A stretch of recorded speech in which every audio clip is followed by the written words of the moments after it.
Hello student, आज के इस वीडियो में कुछ बहुत इम्पॉर्टेंट टॉपिक करेंगे। उनमें सबसे पहले है factors affecting rate of reaction. जो बच्चे आज मेरे साथ इस वीडियो में जुड़ेंगे वो इससे पहला वीडियो नंबर 1 केमिकल किनेटिक्स ज़रूर देखें, क्योंकि उसमें हमने रेट ऑफ रिएक्शन, उसका कॉन्सेप्ट, उसकी डेफिनेशन, उसके न्यूमेरिकल्स और उसकी टाइप हमने की है। तो आज के इस वीडियो में और जो टॉपिक करने हैं वो है लॉ ऑफ मास एक्शन, उसके बाद elementary steps, complex reactions, rate constant की कैरेक्टरिस्टिक्स। तो सबसे पहले शुरू करते हैं factors affecting rate of reaction. End तक मेरे साथ इस वीडियो में जुड़े रहना। तो यहाँ पर factors affecting rate of reactions का मैंने एक फ्लो चार्ट दिया है। जब मैंने आपको रेट ऑफ रिएक्शन बताया था तो उसमें ये बताया था कि रेट ऑफ रिएक्शन क्या चीज़ है, वो change in concentration per unit time है। कंसंट्रेशन भी हो सकती है, चेंज इन प्रेशर भी हो सकता है per unit time. In general reactant की कंसंट्रेशन को मोल पर लीटर में लेते हैं और जो टाइम है वो सेकंड में लेते हैं, इसलिए रेट ऑफ रिएक्शन का जो यूनिट है वो मोल पर लीटर पर यूनिट टाइम या मोल पर लीटर पर सेकंड है। तो उस रेट ऑफ रिएक्शन को इफ़ेक्ट करने वाले कौन कौन से फैक्टर हैं। तो यहाँ पर एक फ्लो चार्ट बना हुआ ये, उसमें मैंने जितने भी फैक्टर्स रेट ऑफ रिएक्शन को इफ़ेक्ट करते हैं उनके नेम लिखे हुए हैं। सबसे पहला है कंसंट्रेशन ऑफ रिएक्टेंट। पहला है कंसंट्रेशन ऑफ रिएक्टेंट, इसकी डिटेल इधर हम डिस्कस करते हैं। दूसरा है नेचर ऑफ रिएक्टेंट, मतलब रिएक्टेंट कैसा है, उसका बॉन्ड एनर्जी कैसी है, उसका केमिकल कंपोजिशन कैसा है। फिर टेम्परेचर कैसे मेंटेन करते, उसका क्या फैक्ट है। उसके बाद आता है कैटलिस्ट रेट ऑफ रिएक्शन को किस तरीके से इंक्रीज या डिक्रीज करता है, जनरली इंक्रीज करता है। सरफेस एरिया का क्या इफ़ेक्ट है रेट ऑफ रिएक्शन के ऊपर। ये तो मेन 5 हैं। 2 फैक्टर हमने एक्स्ट्रा में करने हैं, ये किन्हीं किन्हीं खास कंडीशंस में लगता है। वो है स्टेट ऑफ द रिएक्टेंट और इफ़ेक्ट ऑफ द रेडिएशंस। जैसे सनलाइट को हम ऐसे रिप्रेजेंट करते हैं कि उसका क्या इफ़ेक्ट है। हमने हर एक फैक्टर को बारीकी से बहुत माइन्यूटली स्टडी करना है और उन सब में से पहले आता है कंसंट्रेशन ऑफ रिएक्टेंट। कंसंट्रेशन का मतलब मोल पर लीटर, नंबर ऑफ मोल पर यूनिट वॉल्यूम। ये रिएक्टेंट की भी होती है और प्रोडक्ट की भी होती है। वैसे जो रेट ऑफ रिएक्शन है वो सिर्फ रिएक्टेंट की कंसंट्रेशन पे ही डिपेंड करता है, मतलब उसमें प्रोडक्ट का कोई रोल नहीं है। रेट ऑफ रिएक्शन को एक्सप्रेस कर सकते हैं अपने प्रोडक्ट की फॉर्म में, बट अगर अपने देखें कि रेट ऑफ रिएक्शन को इफेक्ट कौन करेगा, that is the only concentration of reactant. इसको ध्यान से नोट कर लीजिएगा। प्रोडक्ट की कंसंट्रेशन का रेट के ऊपर इफेक्ट कोई नहीं है, लेकिन रेट ऑफ रिएक्शन को कैलकुलेट करने के लिए प्रोडक्ट हम यूज़ कर लेते हैं। यहाँ पर एक लॉ ऑफ मास एक्शन है। गुलबर्ग एंड वॉग 2 साइंटिस्ट थे नॉर्वे के। उन्होंने काफ़ी एक्सपेरिमेंट करने के बाद एक लॉ दिया था, और वो लॉ क्या था कि rate of reaction directly proportional to concentration of reactant. मैं इन ब्रीफ यहाँ पर एक जनरल इक्वेशन लेता हूँ। उसमें a mole of a, b mole of b, मतलब ये ए और बी क्या है, कॉफिशिएंट है। ऐसे कॉफिशिएंट है, ये वाले कॉफिशिएंट है मोल्स। तो a mole of a, b mole of b react करके प्रोडक्ट में चेंज हो गए। तो उसने ये देखा कि जो रेट है, रेट ऑफ रिएक्शन है, वो product of molar concentration of reactants raise to power coefficient के बराबर है। और यहाँ पर जो ये के है ये रेट कांस्टेंट है। मैं इसको अलग से भी डिफाइन करूँगा, और ये रेट कांस्टेंट है, इसके 2 नेम और भी हैं, वो हम अलग से करेंगे लॉ ऑफ मास एक्शन में।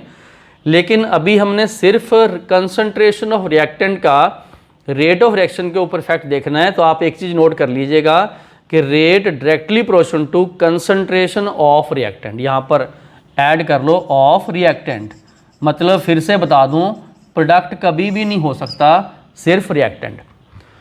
तो इसमें आपने देख ही लिया कि rate directly proportional to concentration है, रेट कांस्टेंट ए की पावर ए, बी की पावर बी, अगर सी आ जाए सी की पावर सी भी आ सकता है ऐसे। तो यहाँ पर एक चीज़ देखी कि रेट ऑफ रिएक्शन मैक्सिमम कब होगा। मैक्सिमम होगा जब इनिशियल कंसंट्रेशन लेते हैं टाइम t 0। जब कोई रिएक्टेंट रिएक्ट किया ही नहीं, प्रोडक्ट कोई बना ही नहीं, उस टाइम मैक्सिमम होगा। Concentration of each of reactant is maximum, मतलब इनिशियली ही मैक्सिमम होता है। और उसके बाद कभी देखना आप लोग, अगर हम इधर टाइम इधर रेट का ग्राफ बनाएं तो वो जो ग्राफ है वो इस तरीके से डिक्रीजिंग में ही होगा, क्योंकि कंसंट्रेशन डिक्रीज होती है। ठीक है, उसके बाद क्या है, एज द टाइम इंक्रीज, जैसे घड़ी चल रही होती है, टाइम बढ़ रहा होता है आगे, कंसंट्रेशन डिक्रीज होगी। और ये बात समझ लो, कंसंट्रेशन ऑफ रिएक्टेंट है, rate becomes slow, rate slow होता है और इनफाइनाइट टाइम पे रेट ऑलमोस्ट जीरो हो जाता है, रिएक्शन ही रुक जाती है, ख़त्म हो जाती है। इसका एक एग्जांपल है, फ्यूल आप सबको पता है, methane, ethane, would, petrol, diesel, कोई भी fuel, hydrogen even, burn faster in pure O2 क्योंकि वहाँ 100% है, एज़ कंपेयर टू एयर क्योंकि वहाँ पर 21% है। तो इसने ये प्रूव किया कि burning is a chemical reaction, even a redox reaction, और वो फ्यूल की परसेंटेज और जो ऑक्सीजन है, oxygen is also part of fuel, तो वो 100% में ज़्यादा तेज जलेगी देन द एयर में, क्योंकि यहाँ पर कंसंट्रेशन O2 की कम है और इधर कंसंट्रेशन ज़्यादा है। तो ये मैंने आपको कंसंट्रेशन का पूरा इफ़ेक्ट बता दिया। आप एक बार वीडियो रोको। सबसे पहले आप लोगों ने क्या करना, ये फैक्टर्स वाला फ्लो चार्ट बना लो सारा, क्योंकि 1 बाई 1 हमने करना है। कंसंट्रेशन वाला मैंने इधर समझा दिया, बड़ा सिंपल सा है, टॉपिक बड़ा इंटरेस्टिंग है, कॉन्सेप्चुअल है, ये थ्योरेटिकल पार्ट है ये। तो इसमें आप लोगों ने ये सबसे पहले फैक्टर्स का फ्लो चार्ट बनाओ, 1 2 3 4 5, ये 6 7 भी लिख लो साथ में। और इधर हमने कंसंट्रेशन के जो भी मेन चीज़ें हैं वो मैंने यहाँ लिख दी कि रेट ऑफ रिएक्शन मैक्सिमम होता है इनिशियली क्योंकि रिएक्टेंट मैक्सिमम है, टाइम बढ़ने से कम होता है, कम होता हुआ इन्फिनिटी पे जाके बिल्कुल ही रुक जाती है। ये मैंने एक एग्जांपल दे दिया, ऐसे एग्जांपल आपको और भी बहुत मिलेंगे। तो कंसंट्रेशन ऑफ द रिएक्टेंट कैसे इफेक्ट करती है, इसकी सपोर्ट के लिए law of mass action use किया गया है। तो पूरा वीडियो रोक के एक बार ये सारा नोट कर लीजिएगा। और अब हम चलते हैं आगे 1 by 1 detail study of the factor. जैसे मैंने अब दूसरा स्टडी करवाने वाला हूँ, अब है नेचर ऑफ रिएक्टेंट, 1 बाई 1 सारा करेंगे। तो वीडियो रोक के ये वाला सारा पार्ट उतारो और इसके बाद हम करते हैं factor number 2, nature of reactant. तो इस पार्ट में हम 2 और फैक्टर करेंगे। उनमें सबसे पहले है नेचर ऑफ रिएक्टेंट्स और दूसरे नंबर पे है टेम्परेचर। आप लोगों ने दोनों फैक्टर माइन्यूटली समझने हैं। सबसे पहले नेचर ऑफ रिएक्टेंट को कि ये रेट ऑफ रिएक्शन पे कैसे इफेक्ट करता है, मैंने यहाँ पर 2 रिएक्शन लिखी हैं। देखो, पहली रिएक्शन में है NO react with O2 gives NO2, ठीक है। तो मैं यहाँ पर हाफ लगा देता हूँ, यहाँ पर भी मैंने हाफ लगाया, बैलेंस कर लिया। अब देखिए दोनों रिएक्शन का रेट अलग अलग है। दिखने में तो NO plus O half O2 NO2 and CO plus half O2 CO2 लिख दिया, लेकिन दोनों का रेट ऑफ रिएक्शन अलग अलग है। बताऊंगा क्यों अलग अलग है। NO में इसका अगर अपने बॉन्ड ऑर्डर देखें तो इसका जो बॉन्ड ऑर्डर है, आप मॉलिक्यूलर ऑर्बिटल थ्योरी के अकॉर्डिंग निकालना 2.5 है। इसका अगर अपने बॉन्ड ऑर्डर निकालें, बॉन्ड ऑर्डर, तो वो 3.0 है बॉन्ड ऑर्डर, ठीक है, क्योंकि इसमें 14 इलेक्ट्रॉन है, 6 + 8, तो बॉन्ड ऑर्डर ट्रिपल बॉन्ड है। इसमें बॉन्ड ऑर्डर बेसिकली यहाँ पर फ्रैक्शनल बॉन्ड ऑर्डर है, हाफ बॉन्ड ऑर्डर है, ठीक है। तो इसमें अगर अपने बॉन्ड ऑर्डर को बॉन्ड डिसोसिएशन एनर्जी से रिलेट करें तो जिसका बॉन्ड ऑर्डर हाई होता है उसकी बॉन्ड डिसोसिएशन एनर्जी भी हाई होती है। मतलब बॉन्ड लेंथ छोटी, बॉन्ड स्ट्रॉन्ग, और बॉन्ड नहीं टूटेगा, बॉन्ड देरी से टूटेगा। अब इसका मतलब ये हुआ कि बॉन्ड ऑर्डर और बॉन्ड एनर्जी ये डिफरेंट रिएक्टेंट के लिए अलग अलग होगी और उसी के बेस पर उनकी रिएक्टिविटी भी अलग अलग होगी। जिसका बॉन्ड ऑर्डर लो है, वीक बॉन्ड है, लॉन्गर बॉन्ड है, बॉन्ड एनर्जी जिसकी लो है, वो फास्ट रिएक्ट करेगी। तो इसका मतलब अगर मैं ये देखूं तो ये वाली रिएक्शन फास्ट होगी और ये वाली रिएक्शन स्लो होगी। इसका मतलब रेट ऑफ रिएक्शन तो दोनों का अलग अलग हो गया। इसके more number of molecule will change in given time, इसके less number of molecule will change with same time. तो अल्टीमेटली हमने ये देखा रिएक्शन चाहे देखने में बैलेंसिंग में एक जैसी लगती हों, बट अगर माइन्यूटली उनकी कॉम्पोजिशन, उनकी बॉन्ड डिसोसिएशन एनर्जी या बॉन्ड ऑर्डर को देखें तो वहाँ पर जरूर आपको डिफरेंस दिखेगा। इसी के बेस पे ये पहला पॉइंट बना नेचर ऑफ रिएक्टेंट। ये वाला जो दूसरा पॉइंट है नेचर ऑफ रिएक्टेंट, ये बना। क्या लिखा इसमें? Rate of reaction is different for different reactants, अलग अलग है। क्यों? बॉन्ड ऑर्डर NO का 2.5, CO का 3.0 and bond dissociation energy is also different.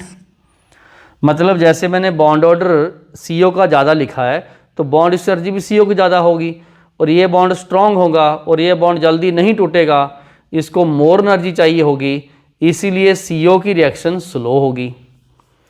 Rate is faster if the reactant are reactive, जैसे NO more active than CO due to low bond energy, and if the, एक चीज़ और है, अगर कोई product भी आपको स्टेबल मिले, वो इससे अलग बात है। अगर मान लो किसी रिएक्शन में आपको प्रोडक्ट स्टेबल मिले तो भी रेट फास्टर होगा। मतलब जिसमें डेल्टा H रिएक्शन दी हो और मोर नेगेटिव हो। बहुत बार ऑब्जेक्टिव क्वेश्चन आते हैं, वहाँ पर डेल्टा HR की वैल्यू लिखी होती है और पूछते हैं इनमें से रिएक्शन कौन सी फास्टर होगी। तो जिसमें प्रोडक्ट स्टेबल है तो वहाँ पर प्रोडक्ट की स्टेबिलिटी हीट ऑफ रिएक्शंस देखी जाती है, जिसमें मोर नेगेटिव, मोर एक्सो मतलब मोर स्टेबिलिटी की तरफ जा रहा है। तो ऐसा कुछ नेचर ऑफ रिएक्टेंट में 2-3 बातें हमने देखी है। सबसे पहले तो देखो डिफरेंट रिएक्टेंट की डिफरेंट तो होनी होनी है, सेम तो कभी हो ही नहीं सकती जब रिएक्टेंट डिफरेंट है। उनका जो डिफरेंस है वो इन टर्म्स हमने bond order, bond energy, reactivity और इस तरीके से देखना, और इवन प्रोडक्ट की स्टेबिलिटी भी देखना, क्योंकि अगर कहीं प्रोडक्ट स्टेबल है तो वो रिएक्शन उतनी फास्टर फॉरवर्ड भी जाएगी। तो वो चलो किसी और एग्जांपल में भी देख लेंगे हम लोग, वहाँ पर डेल्टा एचर की वैल्यू दी होगी और क्वेश्चंस में भी कर लेंगे। तो ये था नेचर ऑफ रिएक्टेंट का रेट ऑफ रिएक्शन के ऊपर किस तरीके से इफेक्ट है।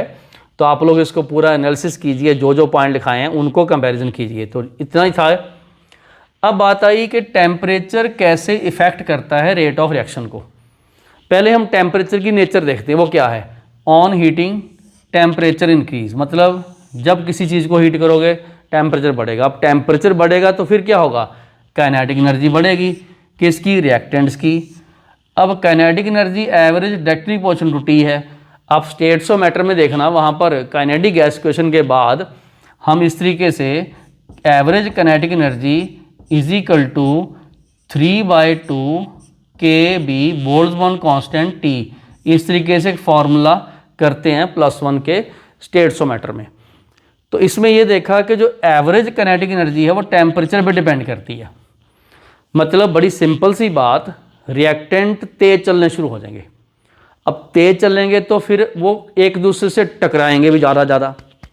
उसको हम बोलते हैं collision frequency, number of molecule colliding per second per unit volume, collision frequency.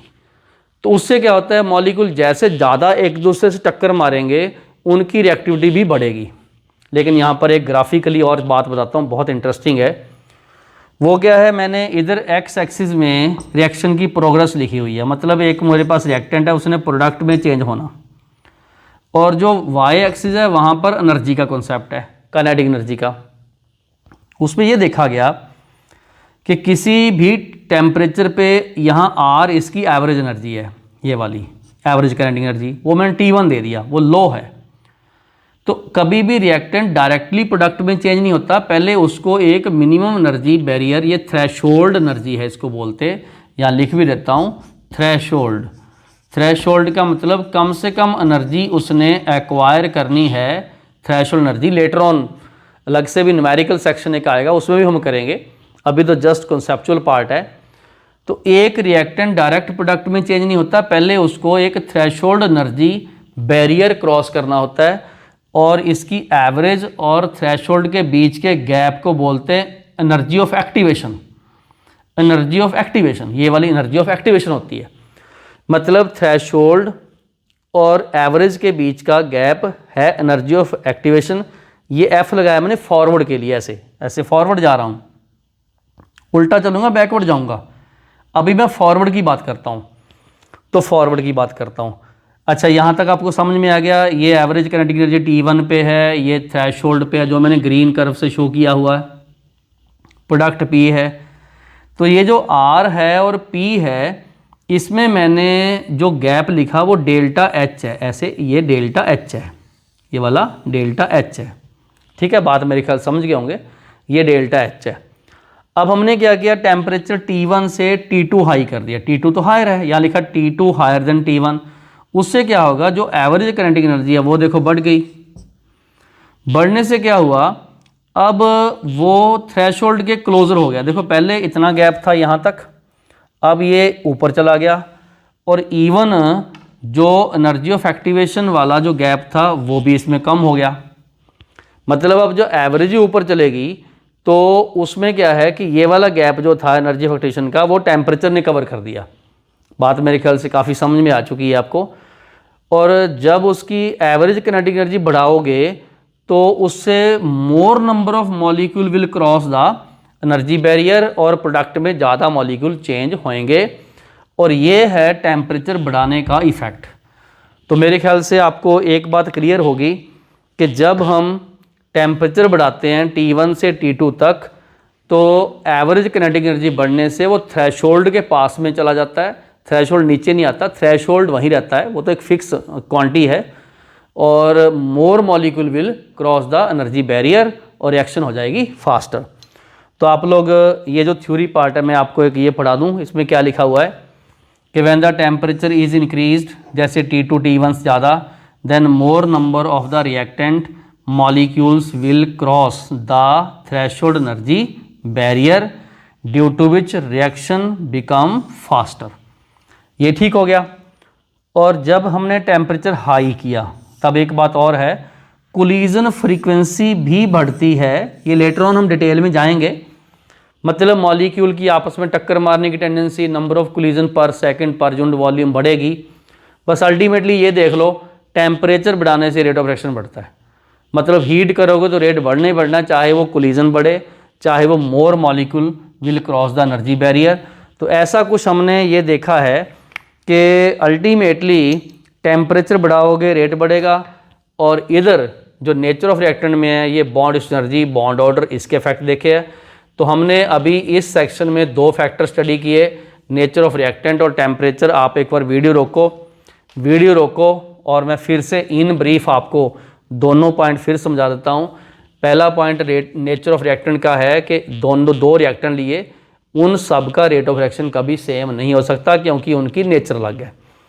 दूसरे नंबर पे हमने ये देखा कि बॉन्ड ऑर्डर और बॉन्ड एनर्जी का आपस में सीधा डायरेक्ट रिलेशनशिप है, और प्रोडक्ट अगर स्टेबल है तो रिएक्शन फास्टर होनी है। ये कुछ मैंने कीवर्ड्स आपको बोल दिए। टेम्परेचर का सिंपल सा फंडा ये है कि टेम्परेचर बढ़ाने से काइनेटिक एनर्जी बढ़ेगी पहले तो, और जब काइनेटिक एनर्जी बढ़ेगी तो वो उनमें कोलिजन फ्रिक्वेंसी बढ़ेगी, तब भी चांस ज़्यादा है क्योंकि बॉन्ड वगैरह टूट टाट जाएंगे इनमें सारे। और मोर ओवर जब टेम्परेचर बढ़ाओगे तो थ्रेशोल्ड एनर्जी के बैरियर को क्रॉस करने के लिए ज़्यादा मॉलिक्यूल उसको क्रॉस करेंगे क्योंकि हमने ओवरऑल काइनेटिक एनर्जी बढ़ा दी। तो अल्टीमेटली मतलब ये देखा टेम्परेचर बढ़ाने से रेट ऑफ रिएक्शन फास्टर होता ही है। और कहीं ना कहीं हम ये भी पढ़ेंगे कि 10 डिग्री टेम्परेचर राइज करने से रेट ऑफ रिएक्शन डबल होता है। ये एक आगे फर्स्ट ऑर्डर रिएक्शन आएगी, उसका टेम्परेचर कॉन्फिडेंट भी करेंगे। इन जनरल मतलब आपको ये ध्यान रखना कि every 10 degree rise in temperature the rate of reaction become almost double. तो एक बार वीडियो रोक लो, वीडियो रोक के ये सेक्शन एक बार उतारो आराम से, ग्राफ बहुत ध्यान से बनाना, उसमें हर चीज़ मार्क की हुई है, छोटे छोटे पॉइंट्स हैं और इनके भी हर पॉइंट को आप ध्यान से नोट कीजिएगा। बहुत इंपॉर्टेंट ये 2 सेक्शन मैंने करवाया आपको, 2 फैक्टर। और अब करते हैं फैक्टर नंबर 4, वो था इफेक्ट ऑफ कैटलिस्ट। ठीक है, उसके बाद दूसरे और फैक्टर भी 1 बाई 1 करेंगे। तो अब हम करते हैं नेक्स्ट सेक्शन में और कौन से फैक्टर रेट ऑफ रिएक्शन को इफेक्ट करते हैं, उनकी भी डिटेल इस तरीके से ही की जाएगी। तो इस पार्ट में हम 2 और फैक्टर करेंगे। उनमें पहला फैक्टर है effect of addition of catalyst या इफेक्ट ऑफ एडिंग कैटलिस्ट, और दूसरा है सरफेस एरिया। दोनों ही पॉइंट्स रेट ऑफ रिएक्शन को हाईली इफेक्ट करते हैं। तो सबसे पहले करते हैं कैटलिस्ट। कैटलिस्ट क्या है? कैटलिस्ट के कुछ एग्जांपल C2H4 इथीन है, हाइड्रोजन ऐड करते हैं, इन प्रेजेंस ऑफ निकल इथेन बनता है, ये कैटलिस्ट है एक। और ये दोनों के दोनों यहाँ पर रिएक्टेंट्स हैं, ये वाले दोनों के दोनों रिएक्टेंट्स हैं। और ये जो रिएक्टेंट्स हैं ये गैसेस हैं, और कैटलिस्ट इसमें सॉलिड है। जनरली कैटलिस्ट सॉलिड ही होते हैं। तो अपने ये डिस्कस करते हैं कैटलिस्ट कैसे इफेक्ट करता है। मैं यहाँ पर एक ग्राफ बनाया हुआ है। इस ग्राफ में जो एक्स एक्सिस है उसमें प्रोग्रेस है, रिएक्शन आगे को चलती है, मतलब ये रिएक्टेंट था, प्रोडक्ट चलता है, यहाँ रिएक्टेंट आगे प्रोडक्ट, रिएक्टेंट प्रोडक्ट में चेंज होता है। मैंने पहले ही बताया कि रिएक्टेंट प्रोडक्ट में डायरेक्टली चेंज नहीं होता, पहले उसको एक थ्रेशोल्ड एनर्जी बैरियर क्रॉस करना होता है। किसी पर्टिकुलर टेम्परेचर T पे उसको, ये जो ग्रीन कर्व मैं शो करता हूँ, ये एक एनर्जी ऑफ एक्टिवेशन, इसमें ये वाला जो पार्ट है ये, it is the energy of activation in the forward direction जो इसको चाहिए, और वो थ्रेशोल्ड एनर्जी जो मिनिमम एनर्जी है उसको क्रॉस करके फिर प्रोडक्ट में चेंज होता है। इसके जो पिछले सेक्शन में मैंने आपको टेम्परेचर का इफेक्ट बताया था। टेम्परेचर क्या करता है? इसको ऊपर उठाता है, यहाँ ले आता है और फिर वो क्रॉस कर जाता है ज़्यादातर। अब कैटलिस्ट में क्या होता है? कैटलिस्ट में उल्टा काम हुआ। कैटलिस्ट में ये जो थ्रेशोल्ड एनर्जी बैरियर ये नीचे आता है, नीचे आता है, तो मतलब यहाँ पर थ्रेशोल्ड एनर्जी बैरियर आ गया।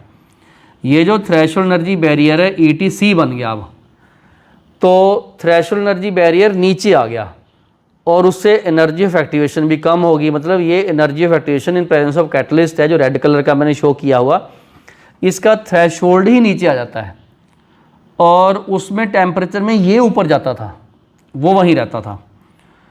तो जब एनर्जी ऑफ एक्टिवेशन कम हो गई तो ज़्यादा मॉलिक्यूल क्रॉस करेंगे, और इसको बोलते हैं लो एनर्जी पाथ। लो एनर्जी पाथ मतलब कैटलिस्ट ऐड करने से energy of activation less required है, नीचे आ गई, थोड़ी हो गई, मतलब ये वाली वैल्यू कम है energy of activation without catalyst जो फॉरवर्ड की थी उससे ये कम होगी। रिएक्शन तो फास्टर होनी थी, कहाँ इतनी एनर्जी, कहाँ सिर्फ इतनी सारी, तो जल्दी क्रॉस करेगा ही। कैटलिस्ट ऐड करें या ना करें, डेल्टा H पे कोई फ़र्क नहीं पड़ने वाला, क्योंकि ये उसी जगह पे, ये भी उसी जगह पे, उसने सिर्फ थ्रेशोल्ड पे फ़र्क डाला है। तो इतनी सी बात है कैटलिस्ट की। अब देखिए कैटलिस्ट में क्या है, catalyst are added in small amount. पहले तो ये ध्यान रखना, ज़्यादा अमाउंट में ऐड नहीं कर सकते, थोड़ा करते हैं, स्मॉल अमाउंट में ऐड करते हैं। उसके बाद they do not participate in reaction, reaction में पार्टिसिपेट नहीं करते बट इंक्रीज द रेट। ये तो हुई कैटलिस्ट की खास बात। थोड़ा सा ऐड करते हैं और रिएक्शन में पार्टिसिपेट नहीं करना चाहिए, वैसे क्या वैसे रहना चाहिए, और रिएक्शन को तेज करे। वैसे यहाँ पर इन कैटलिस्ट को पॉजिटिव कैटलिस्ट बोलते हैं। कहीं ना कहीं किसी और चैप्टर में हम लोग नेगेटिव कैटलिस्ट भी बोलेंगे जो रेट ऑफ रिएक्शन को डिक्रीज भी करते हैं, उसका कोई और लॉजिक होता है। अब रीज़न क्या है, क्यों कैटलिस्ट ऐसा काम करता है कि रिएक्शन फास्ट होती है? उसके दो रीज़न मेन है, बाकी और भी कई हैं। They provide surface area on which reactant adsorb. मतलब जैसे निकल है, निकल की एब्सेंस में रिएक्शन स्लो होगी, अगर निकल का पाउडर हम ऐड कर दें तो इथेन और हाइड्रोजन उस पर एड्जॉर्ब होएगी, रिएक्शन फास्ट हो जाएगी। Chance of collision become faster, collide करने की टेंडेंसी फास्टर होगी। एक और चीज़, they provide low energy path by decreasing ING लिख दो, energy of activation. Energy of activation without catalyst ज़्यादा थी, energy of activation with catalyst कम है। ये आगे कहीं न्यूमेरिकल में हम कैलकुलेट भी करें कितनी कम है, उससे रेट कितने गुना फास्ट होता है, ये सारे आगे न्यूमेरिकल पार्ट आना।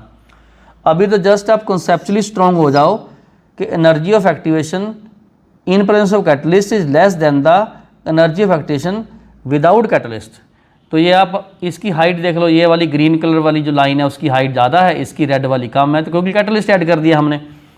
तो बहुत सिंपल सी बात मैंने टू द पॉइंट आपको यहाँ समझाया कि कैटलिस्ट एक तो लेस अमाउंट में ऐड करते हैं, सरफेस एरिया प्रोवाइड करता है, रिएक्शन में पार्टिसिपेट नहीं करता, रिएक्शन के रेट को फास्टर करेगा, एनर्जी ऑफ एक्टिवेशन को लेस करेगा, डेल्टा एच को कभी इफेक्ट नहीं करने वाला, रिएक्शन रेट को फास्टर करेगा। तो ये चीज़ें मैंने आपको कैटलिस्ट की खास बात बताई है। तो यहाँ पर आप लोग ये सारी चीज़ें ध्यान से समझ लो, रिवीजन फिर करवाता हूँ। अब आ गया 5वां पॉइंट है सरफेस एरिया। सरफेस एरिया यहाँ पर आपके सामने मैंने 2 एग्जांपल लिए।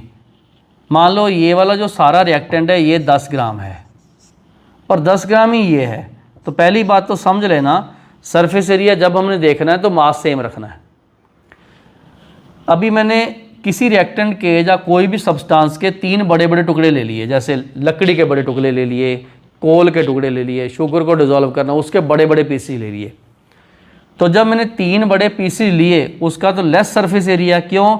जब मैं हर एक के ऐसे इस तरीके से 3-3 और बना दूंगा तो 3 इसके 3 इसके 3 इसके 9 बन गए। अब जब मैं इनका सरफेस एरिया देखूंगा न्यूमेरिकली वो तो ज़्यादा होना ही होना है, क्योंकि मैंने एक चीज़ को काट दिया, छोटे छोटे टुकड़े कर दिए। इससे प्रोडक्ट चाहे दोनों का सेम बने, लेकिन ये रिएक्शन स्लो होगी, ये रिएक्शन होगी फास्टर। समझने वाली बात क्या है इसमें? Rate of reaction is directly proportional to surface area. मतलब सरफेस एरिया बढ़ाओगे तो कॉन्टैक्ट जो पॉइंट है वो बढ़ेंगे, कॉन्टैक्ट पॉइंट बढ़ेंगे।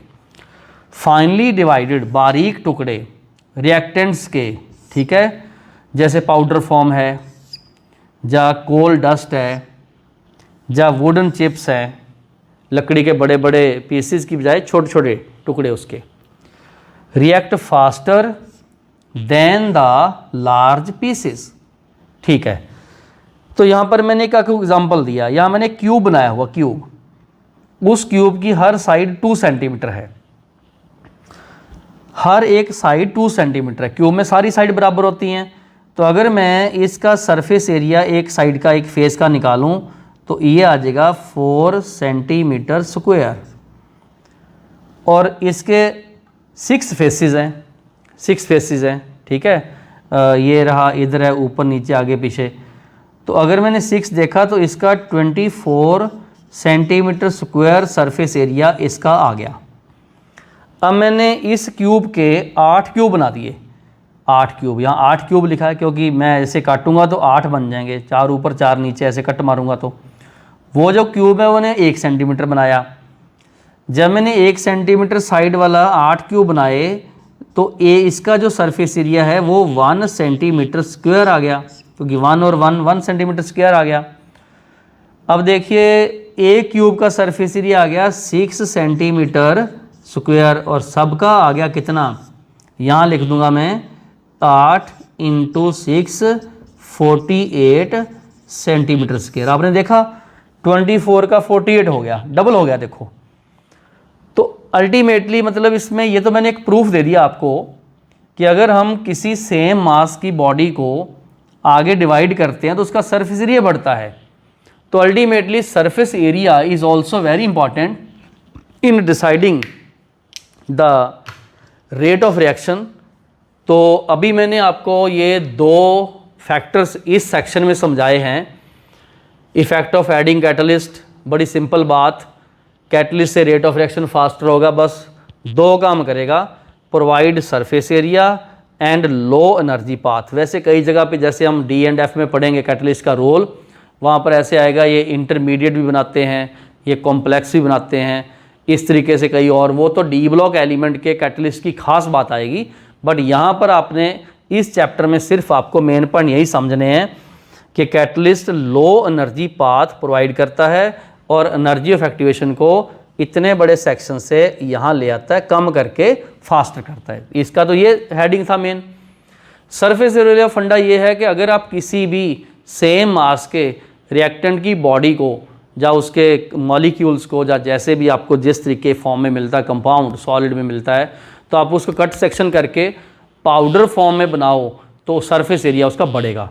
और उससे चांस ऑफ रिएक्शन, कोलिजन या जो भी आप कॉन्टैक्ट पॉइंट बोलते हैं वो बढ़ेंगे, बस रिएक्शन फास्टर हो जाएगी।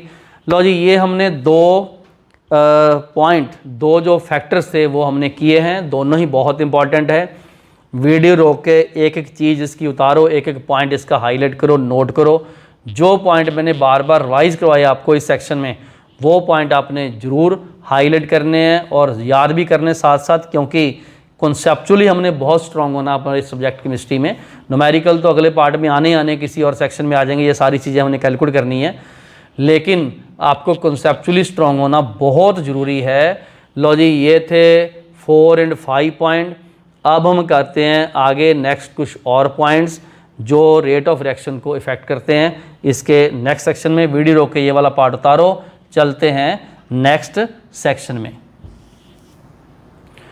तो अब हम इस सेक्शन में जो 2 लास्ट फैक्टर बचे थे, जिसमें state of reactant and presence of radiation, ये पढ़ेंगे। फिर उनको समझने के बाद जितने हमने आज फैक्टर्स किए हैं उनके ये order of rate of reaction पढ़ेंगे। तो काफ़ी इंटरेस्टिंग है, ये क्वेश्चन भी बहुत मज़ेदार हैं।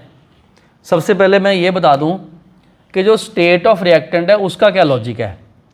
देखो, काइनेटिक एनर्जी जब भी आप देखते हो तो वो सॉलिड से लिक्विड, लिक्विड से गैस की ज़्यादा होती है। ये एक यूनिवर्सल ट्रुथ है, क्योंकि सॉलिड में तो जो मॉलिक्यूल है, जो कांस्टेंट पार्टिकल है, वो एक जगह पे सेट होते हैं, मूवमेंट नहीं होती। लिक्विड में थोड़ी ज़्यादा, गैसेज में सबसे ज़्यादा। दूसरे नंबर पे जो इंटर मॉलिक्यूलर फोर्सेस हैं वो भी डिक्रीज़ होते हैं, जैसे सॉलिड में मैक्सिमम, लिक्विड और गैस में मैक्सिमम। मतलब मॉलिक्यूल पहले फ्री होगा तभी किसी और प्रोडक्ट में चेंज होगा, पहले उसका तो फ्री होना ज़रूरी है। इंटरमॉलिक्यूलर फोर्सेस उसके अपने फ्री होने ज़रूरी हैं। तो अल्टीमेटली हमने ये देखा कि ये एक थंब रूल बन गया कि जो काइनेटिक एनर्जी है और ये डायरेक्टली प्रोपोर्शनल टू रेट, यही ऑर्डर रेट का आएगा। ठीक हो गया। सॉलिड से लिक्विड, लिक्विड से गैस, किसी पर्टिकुलर सब्सटेंस के लिए, पर्टिकुलर मतलब कोई एक ही सेम चीज़ हो उसके लिए ये ट्रू होता है। सेम चीज़ के लिए अलग अलग तो चलो शायद हो सकता है, कई बार उल्ट भी ऑर्डर आए। जनरली मतलब सेम सब्सटेंस, जैसे आयोडीन है उसी को देखना, या H2O लिक्विड और आइस को देखना, उनके बेस पे आइए। अब नेक्स्ट पॉइंट आ गया प्रेजेंस ऑफ रेडिएशन। ये पॉइंट हर एक पे नहीं लगता। कुछ ऐसी रिएक्शंस हैं जिनको बोलते हैं फोटोकेमिकल रिएक्शंस, जो लाइट से होती है, रेडिएशन से होती हैं। उनका एग्जांपल है जैसे मीथेन प्लस क्लोरीन प्रोडक्ट ही नहीं बनता कोई, क्योंकि यहाँ लाइट हमने नहीं दी। अब CH4 plus Cl2 sunlight, CH3Cl HCl। अब ये क्यों हो गया? क्योंकि जो Cl2 है उसका ये जो बॉन्ड है, बॉन्ड से एनर्जी हमने देनी है उसको, और वो प्रोवाइड होगी लाइट से।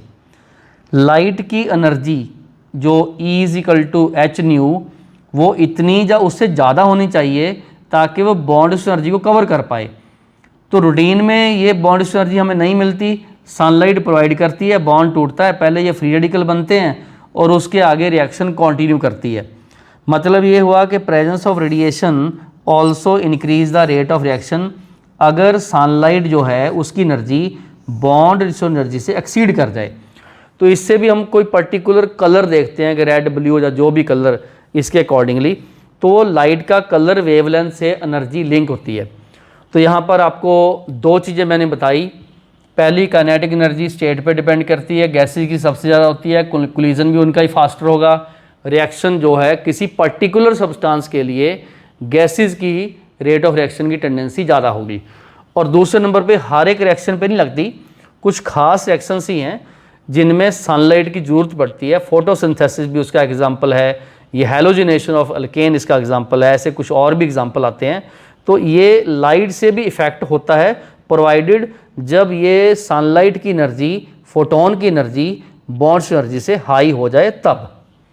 अब देखिए, हमने पूरे 7 के 7 फैक्टर पढ़ लिए। जैसे सबसे पहले हमने कंसंट्रेशन वाला पढ़ा, फिर उसके बाद हमने टेम्परेचर पढ़ा था, नेचर ऑफ रिएक्टेंट भी पढ़े उससे, फिर हमने कैटलिस्ट पढ़े, या सरफेस एरिया है, या ये वाले 2 हैं। अब अगर हमने 7 फैक्टर को माइंड में रख के किसी के रेट ऑफ रिएक्शन को कंपैरिजन करना हो तो यहाँ पर 5 क्वेश्चन है। तो आप लोग एक बार दिमाग लगाओ इस पर, रीज़न में आप इसको बताऊँगा। तो देखना, इंक्रीजिंग डिक्रीजिंग ऑर्डर है, ये order of rate of reaction है। रेट ऑफ रिएक्शन किसका ज़्यादा होगा।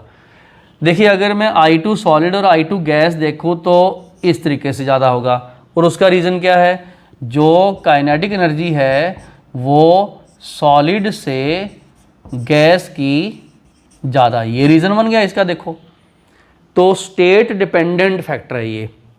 अब आ गया N triple bond O double bond, इसमें इसकी ज़्यादा होगी। उसका रीज़न क्या है, हम ऐसा लिखेंगे कि जो बॉन्ड डिसोसिएशन एनर्जी है ऑफ N2 की ज़्यादा है O2 में। ये तो P ब्लॉक में हम पढ़ते हैं। नाइट्रोजन केमिकली अनरिएक्टिव है, इनर्ट एटमॉस्फेयर देने के लिए यूज़ होती है, और इसीलिए एटमॉस्फेयर में अगर परसेंटेज देखोगे तो 78% के आसपास जो है ये N2 है, और बाकी ऑक्सीजन और दूसरी गैसेज हैं। ऑक्सीजन कम इसलिए रिएक्टिव मोर है, उसकी रिएक्शन भी एक्सोथर्मिक है। अब यहाँ पर N और N आ गया। अब देखिए इसमें ट्रिपल बॉन्ड, इसमें भी ट्रिपल बॉन्ड, लेकिन रिएक्टिविटी फिर भी इसकी ज़्यादा। क्यों? क्योंकि इसमें ऑक्सीजन के ऊपर और कार्बन के ऊपर चार्जेस हैं, पॉजिटिव नेगेटिव चार्जेस। ये नॉन पोलर है। क्या है? नॉन पोलर है। तो यहाँ पर रीज़न आ गया पोलैरिटी। जो पोलर होते हैं उनकी रिएक्टिविटी ज़्यादा होती है, रेट ऑफ रिएक्शन ज़्यादा होता है। पोलर तो चार्जेस आएंगे तो ज़्यादा रिएक्टिव होंगे। अब यहाँ आ गया F और Cl, इसमें इसकी ज़्यादा। क्यों? क्योंकि इसका स्मॉल साइज़ है, ये लोन पेयर रिपेल करते हैं ऐसे। तो हम ऐसा लिखेंगे इसमें कि जो बॉन्ड डिसोसिएशन एनर्जी है वो F2 की लेस है Cl2 से ड्यू टू LP रिपल्शन। ये भी ध्यान देने वाली बात है। Fluorine is a super halogen more reactive then the chlorine, और उसमें क्या आया, रिपल्शन आने से बॉन्ड एनर्जी उसका रीज़न बन गया। फ्लोरीन इज मोर रिएक्टिव क्योंकि जो बॉन्ड एनर्जी है वो क्लोरीन की ज़्यादा है, फ्लोरीन की कम है। यहाँ पर नाइट्रोजन और फास्फोरस में ये वाला, क्योंकि इसमें ट्रिपल बॉन्ड है और इसमें सिंगल बॉन्ड है। ये देखो सारे सिंगल बॉन्ड है। यहाँ पर क्या लिखेंगे कि जो बॉन्ड डिसोसिएशन एनर्जी है ऑफ N ट्रिपल N की ग्रेटर है P सिंगल P से।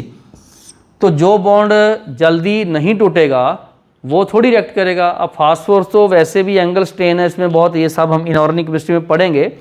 Nitrogen is chemically unreactive, phosphorus is reactive. अब देखिए इसमें हमने बॉन्ड एनर्जी वाले कॉन्सेप्ट देखे। तो ये order of rate of reaction मैंने सारे लिख दिए हैं, आप लोग इन चीज़ों को नोट कीजिएगा। ये सब आगे MCQs के क्वेश्चन भी आने हैं, और ये ट्रेंड भी हम पढ़ते हैं पीरियड टेबल में। इनऑर्गेनिक केमिस्ट्री में जो ऑर्डर आते हैं उनमें काफ़ी चीज़ें हमने जो रेट ऑफ रिएक्शन अभी सीखा वो अप्लाई हमने करने हैं। तो एक बार वीडियो रोक के ये 6th and 7th पॉइंट उतारो, और जो मैंने ये क्वेश्चन आपको करवाए अभी उन क्वेश्चन के लॉजिक सीखो। ऐसे क्वेश्चन और बहुत सारे आने हैं, तो ये रीज़न आप लोग पूरा ध्यान से लिख लो। यहाँ ये लिख लेना मोर पोलर हाई रिएक्टिविटी, यहाँ लिख लेना मोर पोलर हाई रिएक्टिविटी। तो मतलब जो रेट ऑफ रिएक्शन है ऐसे लिख लो कि मोर पोलर, जितना कोई ज़्यादा पोलर होगा जिसके ऊपर चार्ज ज़्यादा होगा उसका जो रेट है वो इंक्रीज़ होना ही होना है। ये इसका पॉइंट हमने नोट कर लिया। तो एक बार फिर से बोलता हूँ, आराम से एक बार ये सेक्शन वीडियो रोको, इसके क्वेश्चन उतारो, जो चीज़ें मैंने बताई उनको डिटेल में और लिख सकते हो। तो आगे चलते हैं। आज के इस वीडियो में कुछ छोटे छोटे सेक्शंस और करते हैं, जैसे रेट कांस्टेंट के बारे में पढ़ेंगे, रेट ऑफ रिएक्शन को कंपैरिजन करेंगे, उसके यूनिट्स करेंगे, क्या रिप्रेजेंट करता है। ऐसी चीज़ें हम लोग इसके नेक्स्ट सेक्शन में और करते हैं। तो फिर से बोलता हूँ, वीडियो रोको और ये सारे पॉइंट उतारो, करते हैं नेक्स्ट सेक्शन में कुछ नई चीज़ें और। तो इस पार्ट में हम एक नया लॉ करेंगे, उस लॉ का नेम है लॉ ऑफ मास एक्शन। ये करेंगे। तो लॉ ऑफ मास एक्शन में बेसिकली जो इसमें एक्टिव मास एक वर्ड आएगा। एक्टिव मास बेसिकली मोलैरिटी ही है, जिसको हम मोलर कंसंट्रेशन बोलते हैं। तो ये दो साइंटिस्ट थे, गुलबर्ग एंड वॉग, नॉर्वेजियन साइंटिस्ट, उन्होंने लॉ दिया था। क्या था वो? A mole of A plus B mole of B gives product. तो जब इनका A और B की कंसंट्रेशन के ऊपर डिपेंडेंस ऑफ रेट देखा तो उसमें ये पाया कि जो रेट है, रेट ऑफ रिएक्शन है, जिसको हम नॉर्मली इस तरीके से लिखते हैं minus d x by d t, मतलब change in concentration. It is directly proportional to the product of, product means गुना, molar concentration of each reactant raise to the power coefficient as given by balanced equation. तो यही statement है, बस statement यहाँ शुरू होती है, rate of the reaction is directly proportional to the product, मतलब गुना, ये वो वाला प्रोडक्ट नहीं है, ये वाला नहीं है, ये गुना है, of molar concentration active mass raise to the power equal to the coefficient in balanced equation. तो इसका मतलब ये हुआ कि रेट ऑफ रिएक्शन रिएक्टेंट की कंसंट्रेशन पे डिपेंड करता है और जो उनके कॉफिशिएंट्स हैं वो उनकी पावर है। यहाँ मैंने एक एग्जांपल लिया है, N2+3H2 गिव्स 2 अमोनिया। तो इसका कॉफिशिएंट 1 है, देखो N की पावर 1 है, इसका 3 है तो H2 की पावर 3 है। ये हो गया प्रोडक्ट, ये हो गया रेट कांस्टेंट, और ये रहा रेट ऑफ रिएक्शन। तो rate of reaction directly proportional to molar concentration raise to power as given by coefficient as given by balance equation. इतना सा ये एक लॉ ऑफ मास एक्शन है, ठीक है। अब इसमें जो रेट कांस्टेंट है के, उसकी डेफिनेशन क्या है, मैं आपको एक चीज़ बता दूं, अगर मैं ये सारे जितने भी रिएक्टेंट्स हैं उनकी कंसंट्रेशन एक ले लूं, मतलब 1 मोल पर लीटर 1 मोल पर लीटर, जो ये के रेट के बराबर हो जाएगा। ये देखो वो ही ये है, it is that rate of reaction when the concentration of all the reactants is taken unity 1 मोल पर लीटर। तो ये रेट और रेट कांस्टेंट के डायरेक्टली प्रोपोर्शनल है, तब हमने कंसंट्रेशन 1 ले ली। लो जी, तो इसलिए इसको वेलोसिटी कांस्टेंट भी बोलते हैं, क्योंकि इसी से स्पीड चेक होती है। रेट कांस्टेंट की वैल्यू जिसकी हाई है वो मोर एक्टिव या फास्ट रिएक्शन होगी। और इसको स्पेसिफिक रिएक्शन रेट भी बोलते हैं। अब वर्ड स्पेसिफिक क्यों आया, क्योंकि जब हमने यूनिटी ले ली 1 मोल पर लीटर कंसंट्रेशन ले ली हर एक रिएक्टेंट की, तो उसमें यूनिटी वर्ड आ गया। तो उस टाइम इसलिए इसके 3 नेम हो गए, rate constant, velocity constant, specific reaction rate. तो ये तीनों नेम आपको न्यूमेरिकल में याद रखने हैं। अब देखिए जो रेट कांस्टेंट है उसकी कुछ खास करैक्टरिस्टिक्स है जो हमें याद भी करनी है। सबसे पहले तो ये देखो, रेट ऑफ रिएक्शन और के में आपस में क्या रिलेशनशिप है, rate of reaction directly proportional to rate constant. इसकी वैल्यू, अगर कोई दो रिएक्शंस में वैल्यू कंपैरिजन करनी हो तो आपको पता होना चाहिए कि इसमें जो फास्टर होगा उसका रेट कांस्टेंट के हाई होगा। तो value of the K help to compare the speed. No two different reaction have same K. दो किसी भी रिएक्शन का, इसका मतलब डिफरेंट फॉर डिफरेंट रिएक्शन, इसमें टेम्परेचर सेम की बात करते हैं, क्योंकि अदरवाइज हम टेम्परेचर चेंज करके देखें तो किसी टाइम पे बराबर हो जाएगी। लेकिन किसी दो रिएक्शन का रेट कांस्टेंट सेम टेम्परेचर पे अलग होगा पक्का, क्योंकि एक अलग रिएक्शन है, एक अलग रिएक्शन, नेचर ऑफ रिएक्टेंट है। For a given reaction rate constant directly proportional to temperature, मतलब टेम्परेचर बढ़ाओगे वो बढ़ेगा। ये एक अपने अलग से सेक्शन आएगा, अर्हीनियस इक्वेशन, उसमें न्यूमेरिकल्स भी आएंगे। अभी जस्ट आप ये ध्यान रखो, टेम्परेचर बढ़ाओगे रेट कांस्टेंट बढ़ेगा, क्योंकि टेम्परेचर बढ़ाने से सबसे पहले रेट ऑफ रिएक्शन बढ़ता है, तो के तो बढ़ेगा ही automatically. Unit of rate constant different होते हैं, ये एक ऑर्डर आएगा आगे टर्म, हम अगले किसी वीडियो में करेंगे। तो ऑर्डर ऑफ रिएक्शन पे डिपेंडेंट है, यहाँ ऑर्डर वर्ड है, एन की वैल्यू है, तो डिफरेंट फॉर डिफरेंट रिएक्शन है, मतलब यहाँ रेट कांस्टेंट का यूनिट सेम नहीं आएगा, किसी में टाइम इनवर्स आएगा, किसी में मोल पर लीटर आ जाएगा। देखेंगे वो जीरो ऑर्डर है, फर्स्ट ऑर्डर है, फ्रैक्शन ऑर्डर है, सेकंड ऑर्डर है, ये सारा नेक्स्ट किसी वीडियो में करेंगे। तो मतलब रेट कांस्टेंट की वैल्यू सेम नहीं होती, ये वेरी करेगी अलग अलग पे। तो मैंने इस सेक्शन में आपको ये सारी बातें बताई कि रेट ऑफ रिएक्शन और वो कंसंट्रेशन पे डिपेंड करता है, और साथ में उसको डिटरमिन करने के लिए रेट कांस्टेंट भी अपने आप में एक इसकी वैल्यू है और इसका करैक्टरिस्टिक्स है। तो एक बार आराम से वीडियो रोको, वीडियो रोक के सबसे पहले ये लॉ ऑफ मास एक्शन का कॉन्सेप्ट और इसकी डेफिनेशन कीजिए, एक एग्जांपल कीजिए। और भी आप लोग, जैसे मैं यहाँ पर ये एग्जांपल 1 लिखता हूँ और इधर मैंने एग्जांपल 2 लिख दिया, तो आप लोगों ने जैसे लिखा मैंने SO2 + 2O2 गिव्स 2SO3, इसके लिए आपने लॉ ऑफ मास एक्शन का एक्सप्रेशन लिख देना है। वो भी जो इसका कॉन्फिशिएंट है उसकी पावर बना देना। तो ये पूरा कर दीजिएगा। उसके बाद डेफिनेशन लिखो जी और इसके 3 नेम पढ़ो, करैक्टरिस्टिक्स को ध्यान से पढ़िए। लो जी, ये वीडियो रोक के आप सेक्शन पूरा करो। अब हम करते हैं कुछ इंपॉर्टेंट क्वेश्चंस जो आज के इस वीडियो में हमने टॉपिक डिस्कस किए, उनको अप्लाई करने के लिए, उनको समझने के लिए कि आप कितना अच्छे तरीके से ये समझे हो। तो आज के इस वीडियो से रिलेटेड जितने भी क्वेश्चन प्रैक्टिस बनते हैं वो हम इस सेक्शन में करते हैं। तो इस पार्ट में हम कुछ क्वेश्चंस करते हैं जिनका रिलेशन आज के वीडियो में किए गए वो सारे टॉपिक जो हमने 1 बाय 1 डिस्कस किए हैं। बहुत इंटरेस्टिंग क्वेश्चन है। सबसे पहले वीडियो रोक के आप लोगों ने ये क्वेश्चन नंबर 1 जिसमें मल्टीपल ऑप्शंस हैं और आगे नीचे इनको देखना है, और ये क्वेश्चन नंबर 2, क्वेश्चन नंबर 3 तो सब्जेक्टिव है, ये डिफरेंस मैं आपको पढ़ा दूंगा। तो पहला क्वेश्चन देखते हैं।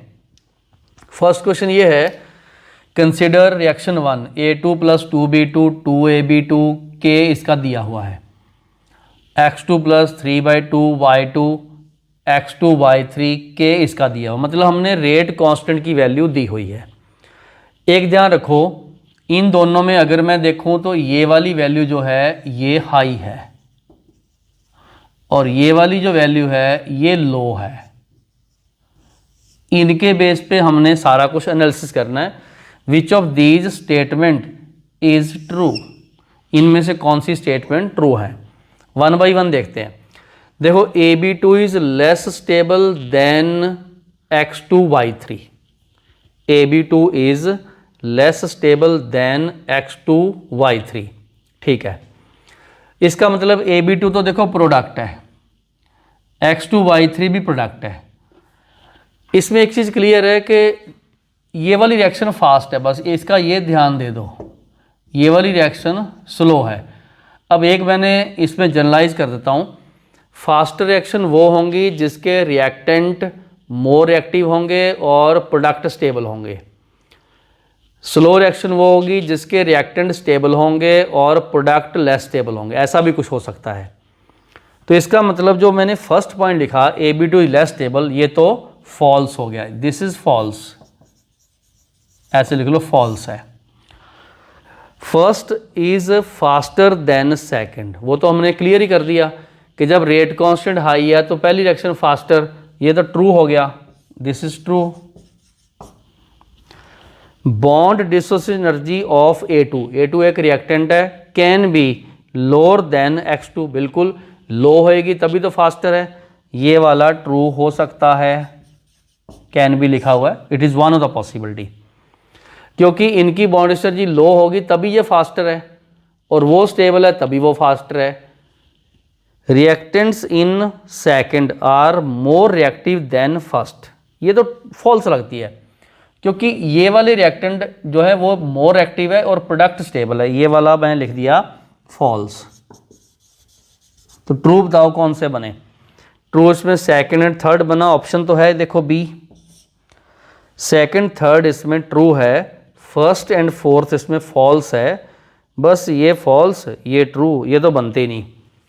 अब क्वेश्चन नंबर 2 करते हैं। When the catalyst is added then क्या होता है, energy of activation increase, no this is false, गलत है ये। Kinetic energy of the reactant increase, नहीं, वो काइनेटिक एनर्जी टेम्परेचर पे डिपेंड करती है, हम टेम्परेचर तो हमने चेंज ही नहीं किया, ये भी फॉल्स है। डेल्टा एच रिएक्शन चेंज, वो भी गलत बात है, डेल्टा एच चेंज नहीं होता कैटलिस्ट ऐड करने से, वो गैप रिएक्टेड प्रोडक्ट में वही रहता है। एनर्जी ऑफ एक्टिवेशन चेंज होती है, वो भी कम होती है, ये भी फॉल्स है, मतलब ये भी गलत है। एनर्जी ऑफ एक्टिवेशन डिक्रीज, ये सही है देखो, तो इसमें डी ऑप्शन है। अब क्वेश्चन आ गया, what are the difference between rate of reaction and rate constant, मतलब इनमें क्या डिफरेंस है। बेसिकली ये मत सोचो ये बोर्ड का क्वेश्चन है, ऐसे क्वेश्चन के पॉइंट आपको ट्रू एंड फॉल्स में MCQs में भी आते हैं। तो देखो रेट ऑफ रिएक्शन क्या, it is a change in concentration in unit time, ये तो चेंज हो गया। It is a rate when the concentration of reactant is taken unity, वो अलग डेफिनेशन है, ये अलग डेफिनेशन है। इसका यूनिट तो ऑलवेज मोल पर लीटर पर सेकंड ही रहता, सेम फॉर ऑल। लेकिन इसका यूनिट जो होता है वो ऑर्डर जो है वो डिपेंडेंट है डिफरेंट फॉर डिफरेंट रिएक्शंस के लिए। वो आगे अगले किसी वीडियो में हम ऑर्डर करेंगे और उसमें दिखाएंगे आपको कि रेट कांस्टेंट कैसे अपना यूनिट चेंज करता है। रेट ऑफ रिएक्शन डिक्रीज ही होता है विद द टाइम, क्योंकि कंसंट्रेशन डिक्रीज होती है। आप सबको पता है रेट ऑफ रिएक्शन मैक्सिमम कब होता है, जब इनिशियल T0 पे, उसके बाद तो कम होना ही होना होता है। लेकिन जो रेट कांस्टेंट है उसकी वैल्यू नहीं चेंज होती किसी पर्टिकुलर रिएक्शन के लिए जब तक हम टेम्परेचर कांस्टेंट रखते हैं। मतलब एक रिएक्शन के लिए जब हम टेम्परेचर कांस्टेंट कर दिया, थ्रू आउट जो लाइफ ऑफ द रिएक्शन है उसके लिए रेट कांस्टेंट चेंज नहीं होता कभी भी। तो ये थे 3 पॉइंट, हमने अभी क्वेश्चन ये सारे कर लिए हैं और आप लोग एक बार वीडियो रोक के ये सब क्वेश्चन कीजिए। तो 1 बाय 1 अपने आंसर चेक करो इन क्वेश्चंस में। पहला क्वेश्चन का आंसर चेक करो, उसके बाद क्वेश्चन नंबर 2 का आंसर चेक करो, क्या ये आंसर ठीक है कि नहीं। तो आंसर सारे चेक कीजिए और तीसरा जो क्वेश्चन है ये भी आराम से उतारिएगा। और आज हमने इस वीडियो में ये सारे क्वेश्चन कर लिए हैं, तो एक बार वीडियो रोक के ये सब क्वेश्चन उतारो, इनके आंसर चेक करो और ये वाला क्वेश्चन भी उतारो। Thank you for joining photon education channel. आज का वीडियो बहुत इंटरेस्टिंग था, इसमें कॉन्सेप्चुअल टॉपिक थे, उनके बेस पर हमने क्वेश्चंस किए हैं। मेरे साथ जुड़े रहिए नए वीडियो में। Till then take care, have a nice day.